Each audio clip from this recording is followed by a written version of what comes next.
ಗದಗ ಜಿಲ್ಲೆಯ ಶಿರಹಟ್ಟಿ ತಾಲೂಕಿನಲ್ಲಿ ಕಳೆದ ಬುಧವಾರ ಸಾಯಂಕಾಲ ಸುರಿದ ಅಕಾಲಿಕ ಆಲಿಕಲ್ಲು ಮಳೆಗೆ ಮಾಚೇನಹಳ್ಳಿ ಗ್ರಾಮದ ರಿಜಿಸ್ಟರ್ ನಂಬರ್ 36 ಹಾಗೂ 37ರ 7 ಎಕರೆ 19 ಗುಂಟೆ ಬಾಳೆಯ ತೋಟ ಸಂಪೂರ್ಣವಾಗಿ ನೆಲಕಚ್ಚಿ ನಾಶವಾಗಿದ್ದು ರೈತರು ಕಣ್ಣೀರು ಹಾಕುತ್ತಿದ್ದಾರೆ.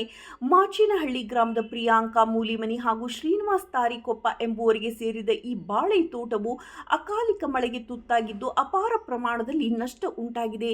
ಲಕ್ಷಾಂತರ ರೂಪಾಯಿ ಖರ್ಚು ಮಾಡಿ ಬಾಳೆ ಬೆಳೆದಿದ್ದ ರೈತರಿಗೆ ಈಗ ದಿಕ್ಕು ತೋಚದಂತೆ ಆಗಿದ್ದು ಪರಿಹಾರಕ್ಕೆ ಒತ್ತಾಯಿಸಿದ್ದಾರೆ. ರೈತರು ಹಗಲು ರಾತ್ರಿ ಎನ್ನದೆ ತುಂಬಾ ಬೆವರು ಸುರಿಸಿ ದುಡಿದ ಪರಿಣಾಮ ಬಾಳೆ ಗಿಡಗಳು ಸಮೃದ್ಧಿಯಿಂದ ಬೆಳೆಯುವ ಮೂಲಕ ಬಾಳೆಗೊನೆಯ ಫಸಲನ್ನ ಮುಂಬರುವ ದಿನಗಳಲ್ಲಿ ಕಟಾವು ಮಾಡುವ ನಿರೀಕ್ಷೆ ಇತ್ತು.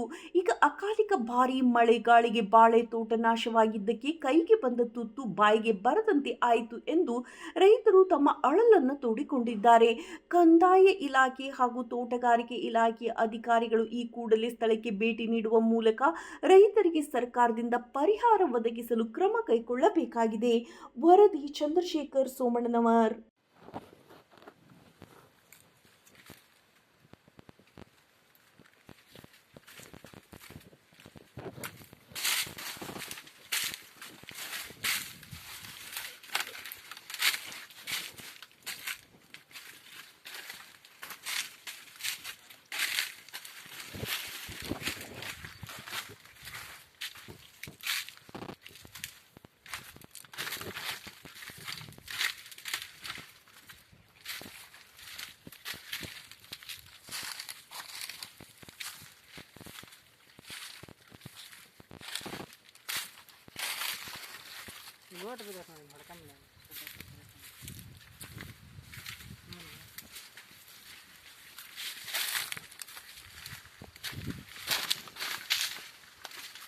ಎಲ್ಲ ಕಟಾಗಿ ಬಂದೈತಿ ಈಗ ಹೂ ಮತ್ತು